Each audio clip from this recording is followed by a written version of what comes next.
మళ్ళీ అలాంటి రోజులు అక్కడ రాబోతున్నాయని అనుకోవచ్చా? యాక్చువల్గా అప్పట్లో కేసీఆర్ గారు చెప్పినది కొంతవరకు అది కరెక్టేనండి. అప్పుడు రియల్ ఎస్టేట్ రంగం అనేది గత 5 సంవత్సరాలుగా చూసుకున్నట్లయితే హైదరాబాద్ చాలా బాగుంది. మన ఆంధ్రప్రదేశ్ లో రియల్ ఎస్టేట్ రంగం అన్ని రంగాలు దెబ్బతిన్నాయి, అందులో రియల్ ఎస్టేట్ రంగం బాగా దెబ్బతిన్నది.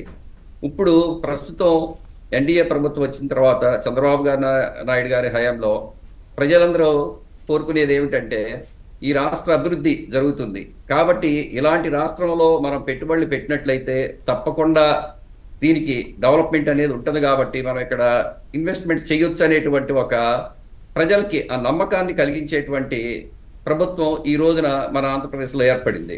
కాబట్టి తప్పకుండా రియల్ ఎస్టేట్ రంగంలో పెట్టుబడులు పెరుగుతాయి, అలాగే అభివృద్ధి కూడా జరుగుతుంది. రాబోయే రోజుల్లో మేము కోరుకునేది ఏమిటంటే ఈ యొక్క విధానంలో ఏమైనా ఫ్లాస్ గానీ ఇబ్బందులు గానీ ఏమైనా ఉన్నాయా?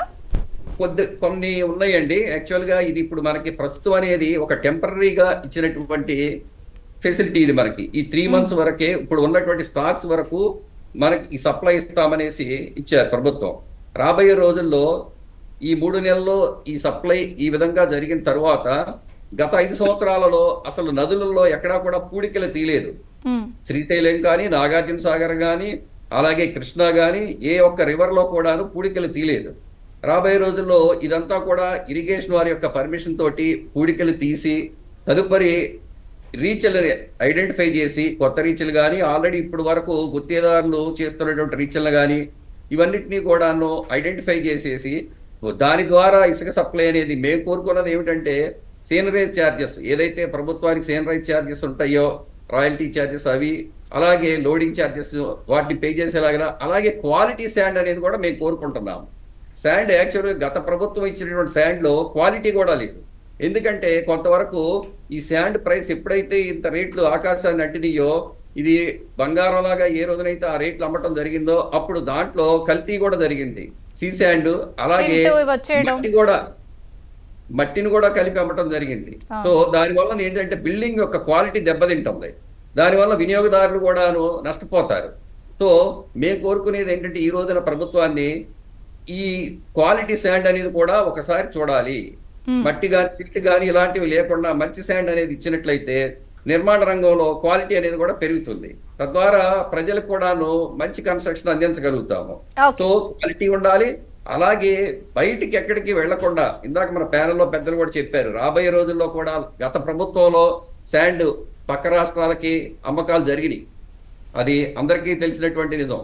సో రాబోయే రోజుల్లో ఈ ఉచిత శాండ్ ప్రభుత్వం ఇచ్చిన తర్వాత పక్క రాష్ట్రాలకు వెళ్లకుండా నిఘా అనేది గట్టిగా ఉండాలని చెప్పేసి కూడా మేము కోరుకుంటున్నాం. రైట్ అండి, రైట్. మర్రెడ్డి శ్రీనివాసరెడ్డి గారు, సో పాలసీలో ఉన్నటువంటి ఫ్లాస్ తో పాటు నిర్ణయాలతో పాటు మీకు గుర్తుండే ఉంటుంది ఇప్పుడు మీరు తీసుకోవాల్సిన 2, ఒకటి గతంలో తప్పుదోవ పట్టించినటువంటి అధికారులపై చర్యలు, అలాగే ఈ స్టాక్ పాయింట్లో ఇంత జరిగినటువంటి దారుణ విషయంలో స్పీకర్ గారు అన్నట్టు సాక్ష్యాల విషయంలో చర్యలు, ఇవన్నీ కూడా తీసుకున్నప్పుడు స్టేబుల్ గవర్నమెంట్ పాలసీలు నిర్ణయాలతో పాటు ఈ ఫ్లాస్ సరి చేసుకోవడం అన్ని ఏకకాలంలో జరగాలి.